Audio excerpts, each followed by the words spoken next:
সেনাবাহিনীর কাছে নানা রকম অভিযোগ তুলে ধরেন বিক্ষুব্ধরা।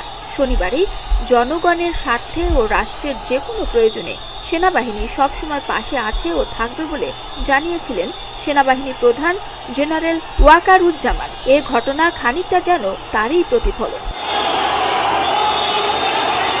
তবে কেউ কেউ সেনাবাহিনীর উপর ক্ষোভও প্রকাশ করেন। সেনাবাহিনী আমাদেরকে দমাতে পারছে না দেখে তারা বললো যেতে দাও, এমনিতেই ওরা মার খেয়ে পিছাবে। সেনাবাহিনী ছাত্রদেরকে নিরাপত্তা দিতেছে, বাট ওইখান থেকে ওনারা সেনাবাহিনীর সামনে ফায়ার করতেছে। এগুলো কি মাইনে নেওয়া যায়? আপনারা বলেন। ছাত্রলীগ সন্ত্রাসের, ছাত্রলীগ যুবলীগ সন্ত্রাসের ভাই, এগুলোর বিচার কেউ করবে না।